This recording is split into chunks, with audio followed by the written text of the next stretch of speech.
김종배 시선 집중. 여러분 안녕하십니까, 김종배입니다. 국제 상황을 짚는 GB타임즈 시간입니다. 먼저 1부에서는 남미의 수리남이 발표한 전국민 로열티 정책에 대해서 얘기 나눕니다. 수리남 대통령이 원유 개발 수익으로 전 국민에게 100만 원씩 지급하겠다 이렇게 밝혔는데요. 경제 불안 극복에 대한 기대감과 함께 우려 섞인 목소리도 나오고 있다고 합니다. 자원 개발로 호황을 누리게 된 나라가 겪는 이른바 네덜란드병의 사례와 함께 짚어보겠습니다. 2부에서는 사도광산 추도식 논란의 전말을 살펴보겠습니다. 지난 24일이었죠. 일본에서 사도광산 추도식이 열렸는데 한국의 불참 결정으로 반쪽짜리가 됐습니다. 일본은 유감이라며 적반하장식 반응을 보였고요. 우리 외교부의 뒷북대응, 저자세 외교도 비판을 받고 있습니다. 어떤 것이 문제가 됐는지 자세히 들여다보겠습니다. 12월 1일 일요일 김종배의 시선집중, 광고 듣고 시작합니다.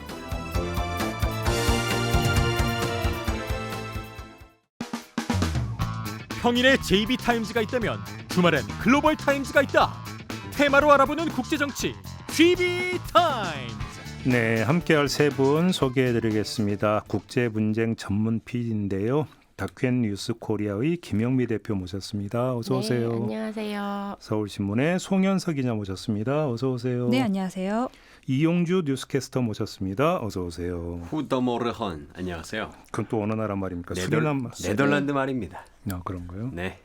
근데 발음이 정확한 거를 지금 확신하십니까? 확신은 못하죠. 네. 네덜란드 발음 말이 어렵던데. 진짜 어려워요. 네. 그러니까 히딩크 감독 처음 왔을 때 이름 가지고 막 한참 엇갈렸던 거 기억들 나십니까? 맞죠. 그죠? 네, 너무 자신하지 마세요. 네, 알겠습니다.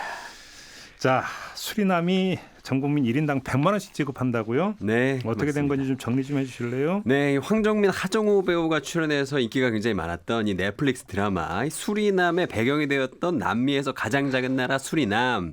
이 수리남에서요, 향후 원유 채취로 이 대박이 예상되고 있는데요. 수리남 정부가요, 이 유전의 개발 이익을 국민과 통 크게 공유하겠다고 발표를 했습니다. 수리남 정부는 지난 25일 석유 가스 개발 이익을 국민과 공유하기 위해 모두를 위한 로열티 프로그램을 발표했는데요. 찬드리카 퍼사드 산토끼 수리남 대통령은 49주년 독립기념일 연설에서 모든 수리남 국민은 향후 석유 로열티로 $750, 한화 약 105만 원 정도를 받게 될 것이라고 밝혔고요. 전 국민을 대상으로 이자율 7%의 계좌에 석유 로열티 명목으로 $750씩 입금해주는 이런 금융상품을 도입할 예정이라고 공표를 했습니다. 산토끼 대통령은 이 자리에서 모든 수리남 국민이 석유와 가스로부터 혜택을 받고 이익을 얻을 수 있도록 할 것이고 국민 여러분은 석유로부터 발생하는 수입의 공동 소유자라고 이렇게 자신 있게 얘기를 했는데요. 이렇게 수리남이 전 국민 로열티를 지급할 수 있게 된 배경에는 지난달 발표된 대규모 유전 개발 프로젝트가 있습니다.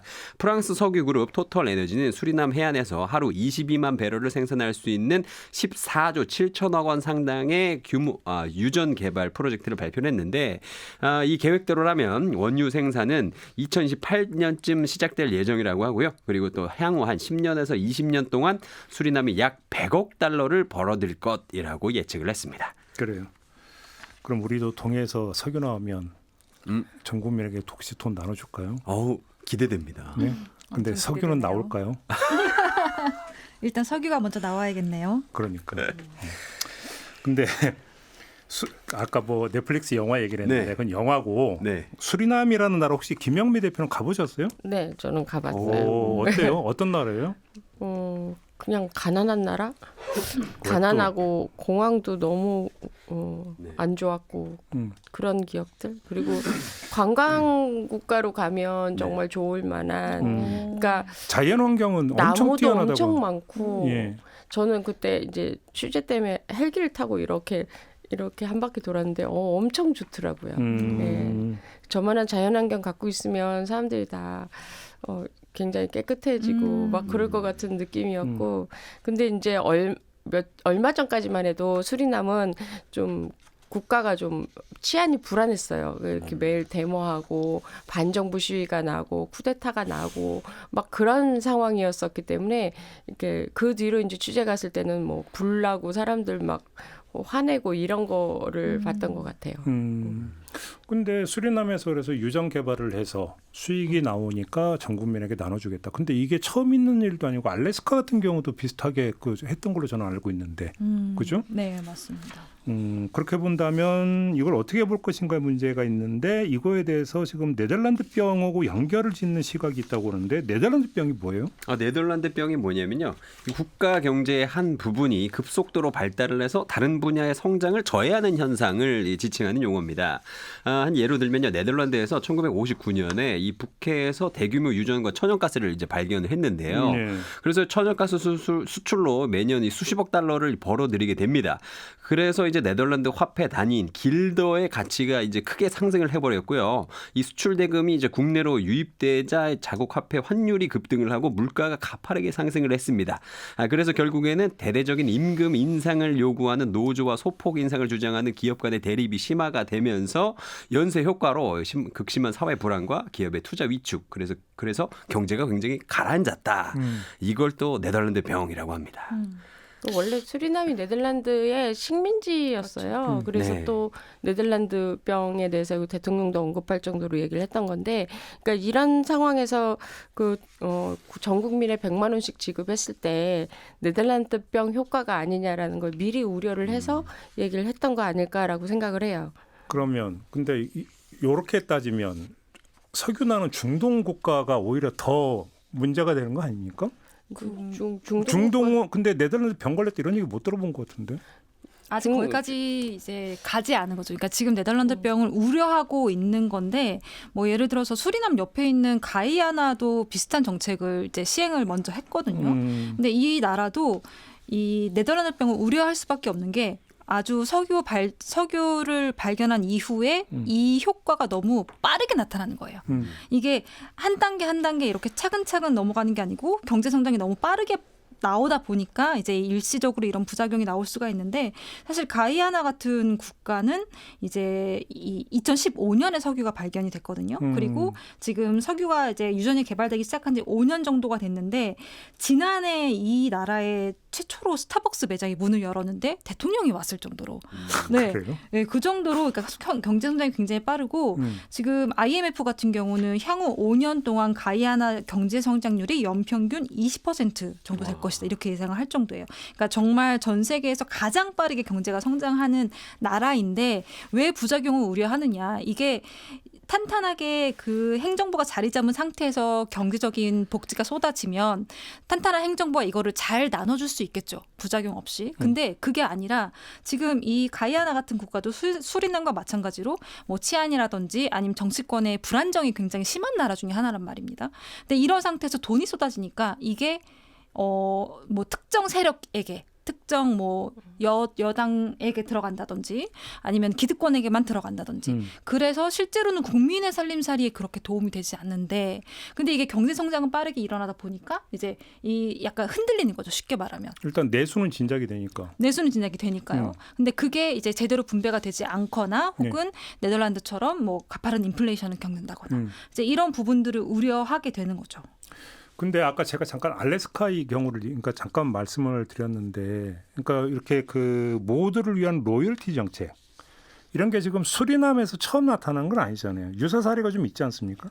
그렇죠. 이게 쿠웨이트 같은 경우는 저희가 이제 석유 부국으로 이미 알고 있죠. 그래서 그 각종 국가 기념일에 전 국민한테 몇 백만 원씩 주기도 하고 뭐 1년 동안 뭐 먹을 것들 기본 식량도 무료로 지급하고 이런 복지에 엄청나게 이제 많은 돈을 쏟아 부었습니다.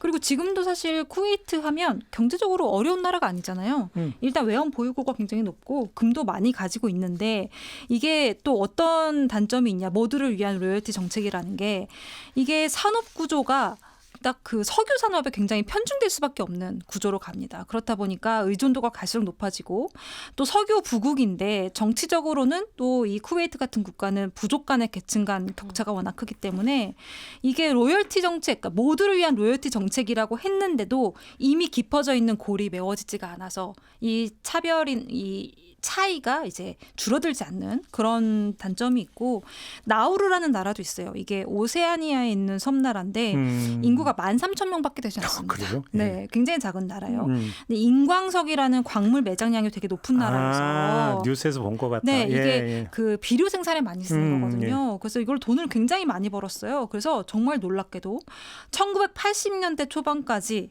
그때 당시 기준으로 세계에서 가장 높은 1인당 GDP 한 3만 달러 가까이를 찍었던 나라입니다. 그래서 세금을 없애버렸습니다. 이 나라가.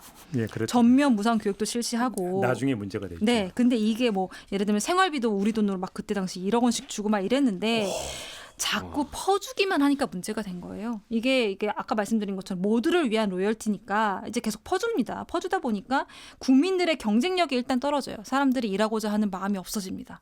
그리고 생산적인 활동을 안 하려고 해요. 그런데 인광석이라는 것도 그렇고 석유라는 것도 그렇고 한정적인 자원 아닙니까? 이게 점점 채굴량이 떨어지기 시작한 상태에서 이미 국민들은 노동 의욕이 다 사라지고 없는 상태가 됐어요. 그래서 결국은 지금은 5손가락 안에 드는 빈국 중에 하나입니다. 근데 한번 이렇게 바닥을 치고 나니까 다시 올라오기가 너무 힘들어요. 그래서 지금은 뭐 먹고 사냐, 이 나우루라는 나라가 지금 바다의 어업권을 다른 나라한테 팔아요. 자기 앞바다의 어업권을. 그래서 그거를 이제 나라 수익으로 이제 걷어들이면서 살고 있거든요. 결과적으로 산을 파서 돈을 벌다가 이 자원이 떨어지니까 이제는 바다를 팔아서 돈을 벌기 시작하는데 그럼 물고기도 언젠가 줄지 않겠습니까? 그러면 또다시 어려움에 빠지는 이게 계속 반복되는 거죠. 근데 중동 국가는 대부분이 왕정이잖아요. 네. 그러니까 석유 개발하면 이거 다 내 거. 임금님이 왕이. 그렇죠. 그랬다가 어린 백성을 어여삐인 여겨. 그죠? 이렇게 나눠주는 이런 시스템이라고 봐야 되는 거 아닌가요? 네. 중동 같은 경우는. 나눠주지 않는 나라도 많고요. 그 쿠웨이트 정도 돼야 이제 나눠주는 거고 뭐 대부분의 나라들이 이제 권위주의 국가다 보니까 왕이 다 가져가는 구조죠. 그래서 그 전에 이제 베네수엘라 같은 경우도 그 민영화 됐다가 차베스 대통령이 이제 국영화하면서 국가가 이제 관리하겠다라고 했던 나라들이거든요. 그러니까 국민들이 다 부유한 게 아니고 자원이 한정적이기 때문에 이게 영원할 수가 없는 거잖아요. 그래서 근데 수리남의 입장에서는 이번에 그런 정책을 할 수밖에 없었던 배경이 뭐냐면 2020년 산토키 대통령이 취임하기 전까지만 해도 치안이 극심하게 안 좋았고 적인 그런 폭력 행위 막 이런 것들도 많았고 시위도 많았고 정말 조용하지 않았어요. 근데 그런 거를 어느 정도 산토키 대통령이 이제 전폭적인 지지를 받고 사실 취임하시긴 했지만 뭔가 우리는 이 전 정부와 좀 다르다라는 걸 표방할 필요가 있었고 또 옆에 가이아나가 먼저 돈을 나눠주겠다고 했어요. 그러니까 그 옆에 나라인 수리남은 혹시 우리도 유전이 나오면 주지 않을까라는 그런 기대들이 많았고 그러다 보니 산토키 대통령 입장에서는 아예 그냥 통쿡에 쏘는 걸로 결정하는 게 정치적 판단으로서는 굉장히 좋은 판단이다라고 생각을 해요. 보통 그러니까 이제 이게 뭐 왕정 이런 게 아니면 국유화를 하고 국유화를 한다면 이제 거기서 나오는 수익을 예를 들어서 생산 기반을 뭐 이제 그 투자를 한다든지 이런 것들을 했으면서 아니 저는 국민에게도 나눠줄 수 있다고 생각하거든요. 그 자체를 나쁘게 볼 건 아닌 것 같아요. 근데 문제는 이제 정도의 문제가 있는 것 아니겠습니까? 그러니까 그 이 차원에서 좀 봐야 되는 거지. 현금을 나눠준다라고 하는 것 자체가 무조건 악이다 이렇게 볼 성질의 문제는 아닌 것 같고요. 네. 그건 좀 질투 아니에요? 그 수리남 국민들이 그렇게 얘기하더라고요. 질투를 할 뻔했다 우리도 막 이러면서. 가이아나를. 예, 그렇게 얘기하더라고요. 알겠습니다. 거기다가 이제 특히나 어떤 뭐냐면 이제 그 내수 기반이 취약하거나 이런 거 같은 경우는 그것이 하나의 어떤 내수 진작 효과를 끌어낼 수 있는 정책이 될 수도 있는 거죠. 네. 아무튼 이제 네덜란드 병을 이야기를 하고 있는데 이걸 좀 극복한 사례도 좀 있습니까? 네, 그렇죠.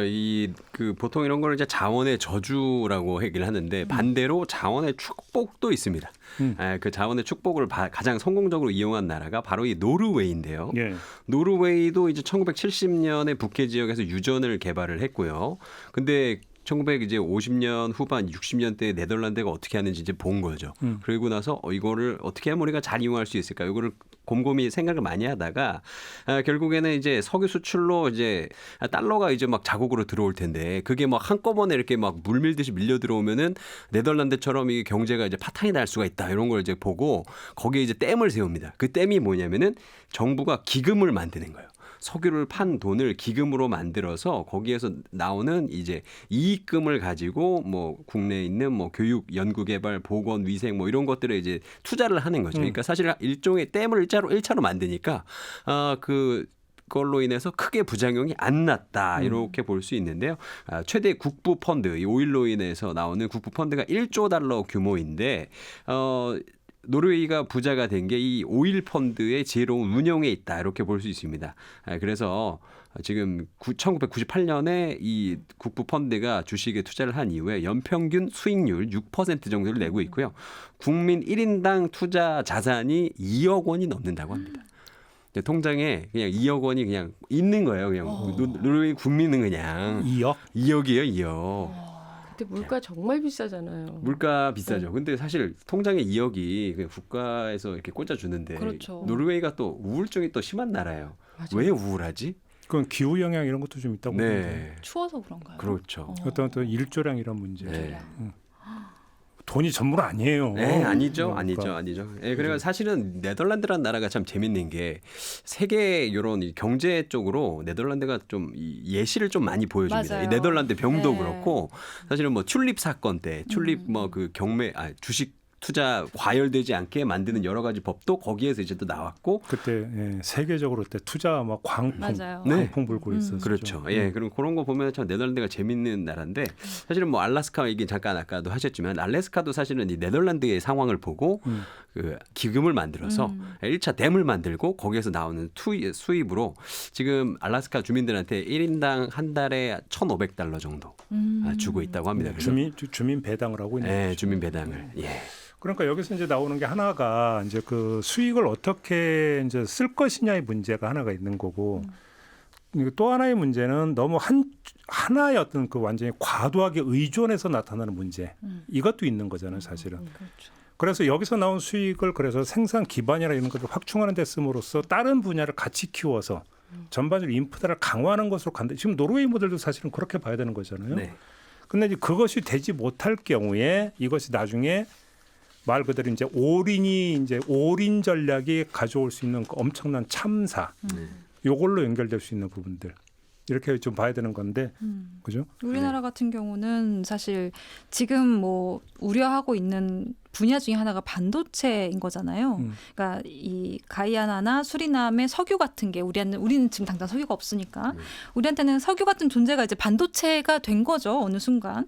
근데 올해의 반도체 수출이 사실 우리나라 전체에서 차지하는 비중이 20%에 육박합니다. 그러니까 반도체 의존도가 굉장히 높은 나라가 됐고 그리고 10년 전하고 비교했을 때 2배 가까이 증가한 수치이기 때문에 이게 우리나라도 이 특정 산업에 대한 의존도가 높아지는 어떤 네덜란드병과 유사한 증상이 나올 수가 있는 게 아니냐 이런 우려가 있어요. 그리고 사실 반도체는 제조업에 속하거든요. 그러니까 천연자원에 의존하다가 생겼던 네덜란드병하고는 완전히 일치하는 사례는 아니에요. 그런데 반도체가 휘청하면 국가 경제도 같이 휘청하는 이런 증상들이 나오는 거고 그래서 반도체 산업 의존도를 낮출 필요가 있다는 지적들이 많은데 지금 트럼프 2기 직전에 이렇게 반도체법 손본다는 얘기가 매일매일 나오고 있어요. 그렇다 보니까 지금 산업 구조 다변화 측면에서 다른 나라들이 이런 단점들을 어떻게 극복했는지 이런 것들을 조금 벤치마킹해야 될 필요가 있습니다. 우리나라 경제가 반도체 의존도가 높기는 하지만 네덜란드병에서 이야기하는 그런 사례하고는 좀 약간 네. 결이 좀 다른 것 같아요. 네, 완전히 일치하진 않죠. 그렇죠. 그러니까 이제 그 반도체 의존도가 높다고 하지만 뭐 다른 어떤 산업 기반이라든지 다변화 같은 경우는 어느 부분 이루어졌기 때문에 그거를 등치시켜서 이야기하는 데는 약간의 좀 무리는 좀 있을 것 같다라는 개인 생각을 좀 하면서요. 결국 한 나라의 국가 경제가 얼마나 여러 분야에서 골고루 성장 동력을 다변화하느냐, 그렇지 못하느냐. 요게 관건인 것 같아요. 네. 네덜란드병에서 또 하나 이제 짚어내야 되는 부분은 그런 부분 아닐까 싶은 생각이 좀 드는데요. 알겠습니다. 아무튼 통장에 105만 원씩 꽂힌다. 그죠? 이런 이야기가 되는 거죠. 네. 네. 노르웨이에서는 얼마? 2억이 지금 이미 꽂혀 있다. 네. 그래요? 예. 자, 다시 동해로 우리는 시선을 돌리면서 일부 이야기는 마무리를 하도록 하겠습니다. 다음 주제로 넘어가겠습니다.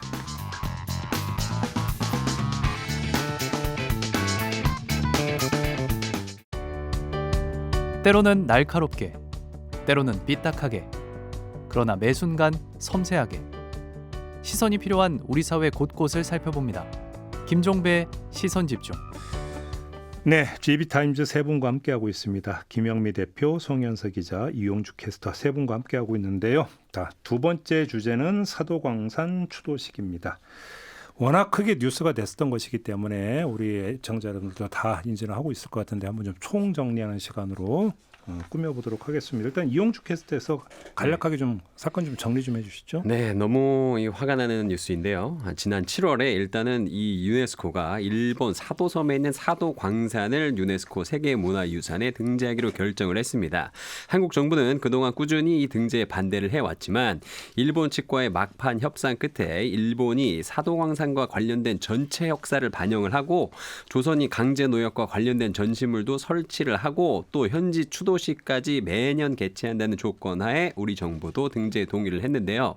근데 정작 지난달 24일에 열린 사도광산 추도식에는 조선인 노동자 강제 동원이나 노동에 대한 내용은 단 한마디도 언급이 없었습니다. 게다가 전시되어 있는 기록물에도 강제성 맥락 표현이 담기지 않았기 때문에 이를 두고 또 한 번 일본의 뒤통수를 맞았다는 평가가 나오고 있는데요. 심지어 추도식 개최 예정일이었던 24일로부터 사흘 전까지 일본 측 참석자 추도사가 정해지지 않아서 이 협상 난항이었다라는 지적도 받기도 했고요. 또 결국 이 추도식 전날 우리 외교부는 일본 정부 대표의 추도사 내용에 대해 이 강제징용 관련 사과가 포함되어 있지 않은 점 등을 이유로 사도광산 추도식에 불참하겠다고 통보를 했고 결국 불참을 했습니다. 결국 일본은 지난 24일 자신들만의 사도광산 추도식을 개최를 했고요. 우리 정부는 일본 현지에 도착했던 강제징용 피해자 유가족 9명과 외교부 당국자들이 참석한 채 별도의 자체 추도식을 가졌습니다. 그러니까 지금 이제 나오는 보도를 종합을 하면 그래서 이제 우리는 불참을 했고 진행은 됐고 근데 진행된 내용을 보니까 추도이기보다는 오히려 축하의 자리, 유네스코 유산 등재를 축하하는 자리였다. 지금 이런 거 아닙니까? 네. 네, 사도광산 추도식 취재하는 기자들이 굉장히 많았었는데 대부분이 이제 다 밝은 분위기였죠. 그리고 일본에 이제 그날 나왔던 뉴스들을 쭉 보면, 그러니까 세계 유산이 등재된 걸 축하하는 뉴스이지 아무도 거기서 희생된 사람에 대한 추모의 분위기가 아니었거든요. 그래서 이런 거 봤을 때 유네스코 등재가 중요했다면 거기에 대한 조건, 등재 조건이라든지 그리고 역사에 대한 그 어떤 이야기라든지 이런 것들이 빠진 거에 대해서 저도 굉장히 좀 안 좋은 마음이었는데, 이제 식순 자체가 우리 정부 대표의 식순이 있었대요. 그래가지고 그게 이미 다 기자들에게 미리 좀 알려지기도 했고 그랬는데 이제 그런 것도 빠지고 본인들의 축하 인사가 돼버렸던 거. 그래서 그런 면에서 사도광산 이번 추도식이 굉장히 좀 파행으로 됐지만 일본 입장에서는 축하하는 파티, 그러니까 파티는 아니지만 이렇게 등재가 된 거에 대한 굉장한 축하 행사, 그렇게 돼버렸던 게 이제 안타깝기도 하죠. 더군다나 우리는 유가족들이 아직 남아 있거든요. 그래서 인간적으로도 이렇게 유가족이 남아 있는데 이렇게 축하한다는 플랜카드가 그냥 곳곳에 막 이렇게 걸려 있더라고요, 뉴스 보니까. 그래서 그런 거 봤을 때 우리와 참 일본은 굉장히 다른 대립을 하고 있구나라고 느꼈어요. 우리 언론도 조금 이거를 주의해서 다뤘어야 된다고 저는 생각을 하는 게, 이 기사를 보시면 이 추도식 관련해서 이 지금 추도사가 문제가 되고 있잖아요. 강제징용에 대한 언급이 없었던. 근데 정확히는 추도사가 아니었단 말이죠. 행사 식순 보면 그냥 인사 말씀이라고 되어 있는데 그거를 저희 맘대로 추도사라고 쓰는 거예요. 그러니까 이 사람들은 추도사를 하지 않았어요. 맞아. 좋은 지적이죠. 네, 근데 저희 지금 기사를 찾아보시면 다 추도사에서 이제 강제징용에 대한 언급이 없었다 이렇게 전해지고 있기 때문에 그것도 조금 우리가 주의해서 써야 되지 않나. 정확히는 그게 사실이 아니다. 추도사를 하지 않았다 이들은. 네. 과거 일왕 히로히토가 이제 통석의 염을 금할 수 없다고 표현한 적이 있었고 곤란한 노동이라는 표현이 나왔어요. 네. 곤란한 노동이라는 표현 들어보셨어요? 네? 곤란한 노동? 네. 일본어 표현이어가지고 근데 원치 않는 노동이라는 거잖아요. 음. 양쪽이 전부 다 그런 네. 뜻인 것 같아요. 글쎄 그럴까. 아무튼 곤란한 노동이라는 단어를 보면서 야, 참 단어도 잘 뽑아낸다 싶은 생각이 좀 들었는데 근데 아무튼 상황은 발생을 했어요. 네. 근데 왜 일본이 우리한테 유감을 표명을 합니까? 이게 진짜 화가 나는 부분이에요. 그렇죠. 아니 그래서요. 일본 그래서 추도식을 이렇게 추도식도 아니지. 이거 뭐 개막식이죠. 개막식을 이렇게 했는데 일본 정부가요. 특히 일본 정부 대변인인 하야시 요시마사 이 관방 장관이 지난달 25일 날 기자회견에서 반쪽짜리 행사, 한국이 불참을 해서 반쪽짜리 행사가 된 것에 대해서 우리한테 유감의 뜻을 표현했습니다. 이 자리에서 뭐라 그랬냐면 한국 측이 추도식에 참석하지 않은 이유를 설명할 입장은 아니지만 한국 측이 참석하지 않은 것은 유감이라고 생각한다. 이렇게 말을 했는데요. 거기에 더해서 추도사를 진행했던 이쿠이나 정무관의 이 심사참배 이력을 부인하면서 되레 불쾌감까지 감추지 않았습니다. 이쿠이나 정무관이 2022년 8월 이 야스쿠니 신사를 참배했다라는 교도통신의 보도는 오보였다라고 주장을 하면서 이런 오보 때문에 한국이 불참한 것처럼 이 교도통신의 책임을 떠넘기는 모습을 보인 건데요. 일본 기자들은 이 한국이 불참한데 참배 문제 때문이 아니라 추모 행사 방식에 대한 불만도 있다고 막 질문을 했거든요. 일본 기자들이. 그랬더니만이 관방장관이 즉답을 피하면서 한일 관계의 중요성에 대해서 갑자기 이야기를 또 했습니다. 그래서 결국에는 교도통신, 이 오보를 했던 교도통신 지난달 25일 날 사과를 했고요. 그리고 이렇다면 일본 정부의 책임은 좀 없다라는 말인가요? 아니면 뭐 조선이 빠진 추도식 명칭이나 반성과 애도가 없는 추도사, 조선인만을 위한 묵념 거부 뭐 이런 건 일본 책임은 다 덮어두고 교도통신 오보 때문에 우리가 오해해가지고 우리가 거기를 안 간 것처럼 이 논란을 마무리 짓겠다는 건지 저는 참 이해가 가지 않습니다. 네. 그러려니 하고 네. 중요한 건 좀 우리 정부의 대응인데 어떻게 평가하세요? 네, 이게 사실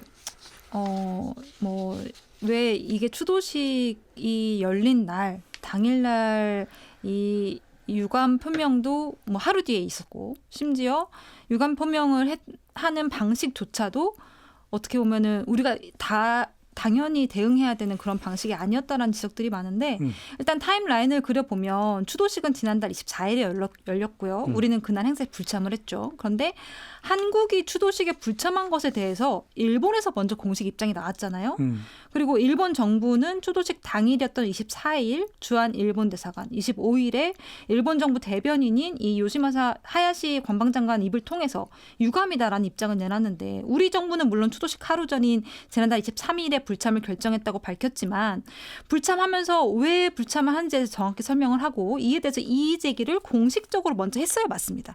일본이 먼저 유감이다라는 얘기를 하게 만들 게 아니라 근데 이유도 구체적으로 설명하지 않고 추도식 관련 재반 사정을 고려했다라고만 처음에 밝혔어요. 근데 이게 논란이 되니까 이틀 뒤에야 입장을 내놓을 때는 추도사 내용에 대한 합의가 없었다라는 언급이 있었고요. 그리고 이 공식 입장을 내놓기보다는 사실 외교적 경로를 통해서만 이 관련 입장을 전하고 있는데 이 모든 것들의 이유는 하나밖에 없습니다. 한일 간의 외교 갈등으로 번지는 걸 막으려는 의도다라고밖에 해석이 안 돼요. 그리고 이 지난해 3월이었죠. 강제징용 해법을 제시하면서 굉장히 어렵게 한일 관계에 물꼬를 틀지 않았습니까? 근데 이게 또 북핵 위협도 있고 지금 내년에 미국 행정부 교체도 있고 이런 걸 앞두고 균열이 생기지 않도록 하려는 일종의 고육지책이다. 이렇게 볼 수밖에 없고 사실 제 생각에는 지금 매달려야 하는 건 한국이 아니라 일본이거든요. 정확히는 이시바 총리가 매달려야 하는 상황이에요. 이시바 총리는 역대 최단명 일본 총리가 될 뻔하다가 가까스로 자리를 지켰단 말입니다. 근데도 지금 지지율이 이제 외교적 결례 논란이 되면서 더 떨어져서 31% 정도까지 내려왔는데 이런 상황에서 한미일 동맹 강조하던 바이든 대통령도 이제 곧 백악관을 떠나십니다. 그럼 본인은 아시아판 나토를 만들어야 된다고 강조하는 인물이란 말이에요. 그러면 트럼프 당선인이 어떻게 나올지 모르는 상황에서 일단 한국하고 힘을 합쳐야 되는 거 아닙니까? 본인의 목적을 이루기 위해서는. 근데 굉장히 적반하장의 태도를 지금 보이고 있다라고 보여집니다. 그러니까 누가 총리가 되든 안 바뀐다라는 네, 거잖아요. 맞아요. 그러니까 그거는 정도의 차이만 있을 뿐, 시기의 차이만 있을 뿐. 그러니까요. 네. 뭐 이래서 이시바를 두고 뭐 비둘기다 온건파다 이런 얘기는 다 그러니까 쓸데없는 얘기고 과거사 문제에 대해서는 똑같다. 네. 그렇게 말씀을 드리고 조태열 장관의 행보는 어떻게 평가했어요, 송현석 기자? 네. 이게 외교부는 사실 이 추도식 문제를 개별 사안으로 관리하겠다는 방침이거든요. 그러니까 이 말은 한일 관계와 과거사를 분리하겠다라는 거예요. 왜냐하면 조태열 외교부 장관도 이제 G7 외교장관 회의 마치고 이제 당시에 약식회담을 일본하고 가졌을 때 공식적인 문제 제기를 이 자리에서도 안 했다는 거거든요. 하지 않았다고 얘기를 했고 그리고 양국 협력에 긍정적인 모멘텀을 이어가자는데 합의했다. 의견을 같이 했다. 요 정도까지만 밝혔어요. 그러니까 이 말은 아까 말씀드린 것처럼 한일 관계와 과거사 문제를 분리하겠다는 거고 이건 일본 정부 방침하고 거의 일치하는 기조라고 보여집니다. 그리고 기시다 총리 시절에 한미일 삼국 정상이 여러 번 만났을 때 바이든 대통령이 사실 한국한테 굉장히 많이 압박을 했어요. 그러면서 뭐 일종의 과거는 과거일 뿐이다 이야기를 했고 그리고 강제징용 3자 변제안 나왔을 때도 오죽하면 미국이 한국한테 고맙다고 했겠습니까. 그래서 결과적으로는 지금 정부의 기조가 지금 외교부의 기조가 일본, 미국하고 굉장히 잘 맞는다. 뭐 이거를 제가 칭찬이다 아니다라고 말씀드리지 않겠습니다만 네 어쨌든 미국하고 일본하고 굉장히 잘 색깔이 맞아가고 있다. 외교부의 입장은 네 그렇게 볼 수 있을 것 같습니다. 네. 근데 또 국회 나와서 뭐 책임지겠다고 또 얘기를 했던데요. 아니 근데 그게 또 되게 이상한 게요. 국회 나와서 조태열 장관은 책임을 지겠다고 했는데 이게 또 주일 대사 한국 대사는 또 한국은 절대로 이 과거사 문제와 한일 관계를 분리하지 않겠다라고 이야기를 했어요. 네 어제 자리에서 그런 거 보면은 이게 외교부 안에서도 지금 서로 말이 다른 거거든요. 쉽게 말하면. 어느 쪽이 진짜 우리 정부의 입장인지가 참 궁금합니다. 그래서 앞으로 일본이 무슨 유네스코에 뭘 등재하겠다라고 했을 때 이제 한국이 관여됐을 때 한국은 끝까지 안 해줘야 된다는 이 사례를 전 남겼다고 생각하거든요. 아니, 그러니까 이 얘기를 왜 하냐면 군함도 사례가 이미 있잖아요. 맞습니다. 그것이 일본이 그러니까 그 군함도 등재할 때 했던 약속 그것도 안 지켰던 게 있잖아요. 네. 그 군함도가 사도섬 지금 이 사건 이후에 이전에 있었는데 군함도가 원래는 하시마 섬으로 불렸습니다. 근데 이제 뭐 영화도 있죠. 류승환 감독의 영화도 있습니다. 근데 여기 군함도도 아시는 것처럼 1940년대 조선인 강제징용이 이 대규모로 이루어진 것인데요. 2015년 7월에 일본이 메이지 산업혁명 유산 23곳을 유네스코 세계유산에 등재하는 과정에서 조선인을 포함해 의지에 반해 강제노역을 하게 되어 열악한 시설에서 일한 피해자들을 기리는 조치를 하겠다고 약속을 일본이 했고요. 이런 내용을 포함한 전체 역사, 풀 히스토리를 알려나가겠다고까지 약속을 했습니다. 하지만 그때도 약속을 지키지 않았죠. 뭐 희생자를 기리기 위한 정보센터를 설치하겠다고 약속을 했는데 이거를 유산 현장, 이 군함도가 아니라 도쿄에다가 만들어놨어요. 뜬금없이. 그리고 그 뜬금없이 만들어 놓은 데다가 조선인 차별이나 뭐 강제노동을 본 적이 없다는 그 하시마 섬에 살던 주민의 증언 위주로 전시 내용을 구성을 해서 애초에 약속과 정반대로 역사적 사실을 왜곡한다는 비판을 받았고요. 심지어 이 상황이 너무 심각했던 게 그래가지고 그 산업유산정보센터라는 이 전시물을 유네스코 사람들이 와서 봤습니다. 맞아요. 봤는데 자기들이랑 약속한 거랑 완전 다른 거예요. 그래가지고 굉장히 이례적으로 2021년 7월에 세계유산위가 조선인 강제징용자에 대한 설명 부족 등을 지적하면서 일본한테 강력한 유감을 표하는 결정문까지 내놓기도 했습니다. 근데 또 일본 어떻게 했죠?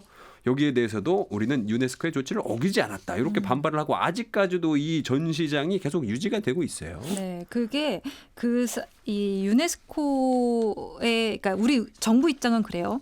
이 사동화산 세계유산 등재 관련해서 일본의 후속 조치에 관한 보고서가 반드시 나와야 되는 상황이고 이게 내년에 이거를 이제 유네스코에 제출하게 되어 있거든요. 근데 이거를 누가 제출하냐? 일본이 제출하는 겁니다. 그러니까 일본이 자기네들 잘하고 있다고 문서를 꾸미면 일단은 그게 보고서가 되는 거고 지금 외교부가 이 문제를 가지고 유네스코한테 직접 유감과 우려를 표명했다 이렇게 얘기를 하고 있어요. 근데 이게 무슨 얘기냐면 지금 옆에 있는 친구가 날 때렸어. 그러면 이 친구한테 왜 때려? 나 때리지 마. 이래야 되는데 그렇게 안 하고 그렇게 못 하고 다른 친구나 선생님한테 가서 제가 저 때렸어요. 이렇게 얘기하는 거랑 똑같은 거예요. 일단 당사자끼리 해결을 해야 되는데 당사자끼리는 해결을 못 하고 있는 거죠.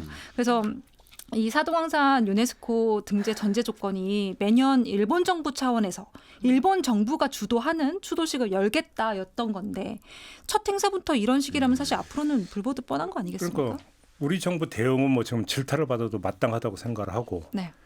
그 한국 일본 의원들 그 모임이 있거든요. 우리는 네. 이제 한일 의원 연맹이라고 그러고 일본은 이란 의원 연맹이라고 부르고 하는데 이제 우리 의원들이 일본 가서 이시바 총리를 만난 적이 있잖아요. 네, 네, 그 추수식 맞습니다. 사흘 뒤죠. 네, 이때 좀 27일이었죠. 뭐그 얘기를 나눴다거나 항의를 했던 혹시 이런 얘기 있나요?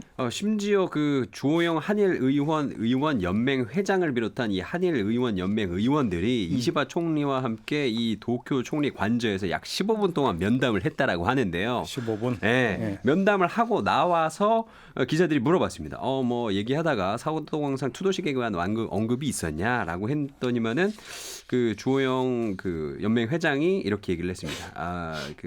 그거에 대해서 언급은 있었지만은 여기에서 상세하게 말씀드린 것은 삼가고자 한다. 이렇게 좀 말을 아꼈는데요. 사실은 얘기가 어떻게 됐는지 우리한테 알려줘야 되는 거 아니에요? 아니 이게 급인가요? 이게 이거 뭐 왜 숨겨 이거를? 국가 보안인가요? 네. 사실 이게 국민의 알 권리 차원에서도 이거는 공개가 됐어야 된다고 생각을 하고 이런 식의 암암리에 자기들만 아는 외교를 한다고 그러면 국민들은 뭐하러 세금 내서 외교하시라고 그 자리를 마련해 맞아요. 줬겠어요. 네. 그래서 그런 면에서 좀 안타깝죠. 근데 이제 앞으로 예. 또 일본은 그 또치기 현에 이제 아시오 광산 그다음에 도야마 현에 다테야마 구로베 댐 이렇게 예. 두 개를 또 유네스코에 등재를 하시려고 또 노력을 하신대요. 근데 여기도 마찬가지예요. 다 댐 공사도 그렇고 광산도 그렇고 조선징용 노동자의 문제를 피해갈 수 없는 지역이거든요. 그래서 여기서 또 우리 외교부와 우리 정부는 어떤 식으로 할 건지 이미 다 이제 예상이 가잖아요. 이 상황이. 네. 솔직히 이번에 그 추도식이나 이런 것도 막판까지 조율을 했다라고 하는데 저는 사실 일본 측에서 막판까지 한국이 빨리 두 손 들고 결렬을 선언해라라고 느껴졌거든요. 왜냐하면 강제징용이라는 말을 강제라는 말이 안 들어가는 워딩부터가 안 들어가는 이런 협상을 할 수가 있겠어요. 사도광산인데. 그래서 이런 면에서는 앞으로 우리가 유네스코에서 뭔가 등재한다. 일본에서. 그랬을 때 우리 정부가 이제 좀 매뉴얼을 가지고 적극적으로 대응했으면 좋겠어요. 그리고 송현석 기자 말씀대로 당사자와 해결할 수 있는 방법. 이게 한 번도 아니고 계속 두 번째 또 앞으로 세 번째까지 이렇게 되풀이 된다 그러면 우리 매뉴얼 가질 필요가 있죠. 예. 사실 예전에 어떤 그 정치인이 그런 얘기했는데 2번 속으면 바보, 3번 속으면 공범이다. 공범. 3번은 안 되겠죠 우리가. 3번은 속지는 않겠죠. 근데 그게 약간 저는 위험이 있다고 보는 게 사도광산 같은 경우도 물론 일본 정부 차원에서는 굉장히 좀 조심스러운 부분이 당연히 있었겠죠. 왜냐하면 한국과의 과거사 문제가 얽혀 있는 부분이고 이거를 막 일본 맘대로 했다가는 한국의 여론이 너무 좋아지지 않을 것이다, 나빠질 것이다라는 우려가 분명히 있었음에도 일본 정부가 굉장히 이거를 적극적으로 추진했던 데에는 이 니카타현, 그러니까 사도섬이 있는 니카타현의 주지사가 이 사도섬 출신 인물이거든요. 그래서 본인이 고향이에요, 거기가. 그러다 보니까 이 고향에 대한 이제 그 애착 그리고 이 자기 고향에서 자기가 정치인으로서 성장을 했는데 그걸 이제 또 발전시켜 나가고 이걸로서 돈도 벌고 관광 수익도 벌고 이거에 대한 욕심이 엄청 큰 인물이에요. 그래서 그 당시에 이제 기시다 총리를 엄청나게 푸시를 한 거죠. 이거 꼭 우리는 통과시켜야 된다. 그래서 이 기시다 총리가 약간 머뭇거리고 있는 동안에도 오히려 니카타현 주지사가 굉장히 푸시를 많이 했는데 지금 김영미 PD님이 말씀하신 나머지 지역들 다 비슷합니다, 상황이. 맞아요. 그렇기 때문에 일본 지역 정부에서도 굉장히 발벗고 나설 거고 그러면은 점점 더 대응하기가 어려워질 수 있다. 그러니까 말씀하신 것처럼 매뉴얼이 반드시 필요하다라는 생각이 듭니다. 정리를 좀 해야 될 것 같은데 우리 정부의 기조를 좀 평가를 해야 돼요. 그러니까 과거사 문제고 한일 관계는 별개다. 별개가 될 수 있는 겁니까 이게? 과연 별개가 될 수 있을까요, 이게? 저는 말도 안 된다고 생각하는데. 근데 사실 과거사 문제를 해결하고 이러는 데 있어서는 많이 학술적으로도 그렇고 과거사에 대한 연구가 굉장히 많아야 되거든요. 그래야 이제 증거들을 이제 앞에 갖다 놓고 이런데 이럴 거야라고 이렇게 하는 게 제일 중요하다고 생각해요. 그래서 이런 과거사 문제와 한일 관계 별개라는 사안을 강조한다고 하면 우리가 앞으로 이런 걸 할 필요가 뭐가 있겠어요. 그 현안 문제만 제대로 해결하면 되는 거지 한일 관계에서. 그런 면에서 보면 과거사 문제 해결 없이는 사실 현안의 이런 문제들이 사실 과거에서부터 다 올라온 문제인데 이걸 그러면 어떤 시기부터 끊어요 이거를 몇 년도부터 여기 그 현안이고 몇 년도부터 과거사인지 애매한 거죠. 그래서 이 조금 더 학자들이나 이런 분들이 조금 더 연구를 많이 하셔서 이게 별개가 아니다라는 사안들을 더 많이 알려지게 해줬으면 좋겠다라는 생각합니다. 저는 이거를 한일 관계와 과거사가 분리될 수 없다라고 생각하지만 뭐 아주 냉정하게 얘기해서 그럼 분리했을 때 과연 그럼 우리한테 어떤 이득이 있냐를 계산을 해봐야 된다고 저는 생각을 해요. 그럼 왜 우리가 굳이 분리하려고 하느냐? 어쨌든 우리한테 뭔가 이득을 얻기 위해서잖아요. 근데 지금 이 과거사를 분리하라는 미국의 압박 그리고 한일 정상들의 분위기가 이제 그 지난해 3월 이후로 훈훈해지면서 경제 부분에 변화가 있긴 했어요. 근데 이게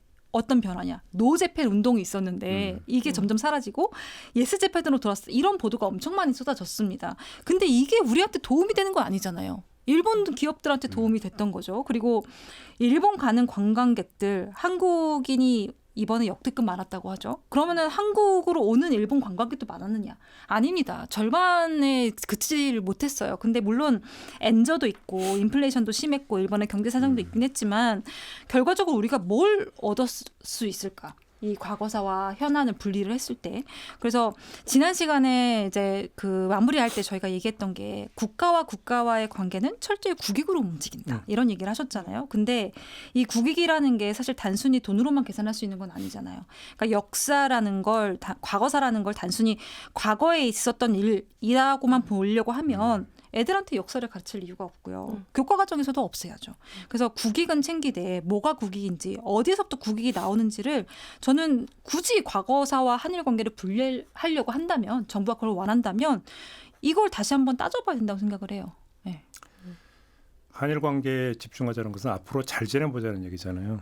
그냥 과거사라는 것은 과거에 네가 나 팼다라는 거잖아요. 그러니까 어제 패놓고 같은 부부끼리 앞으로 잘 지내보자. 그게 성립이 되는 얘기입니까? 어렵게 갈 이유가 하나도 없는 거죠. 맞아요. 사과부터 해야 되는 거죠. 앞으로 잘 지내려면.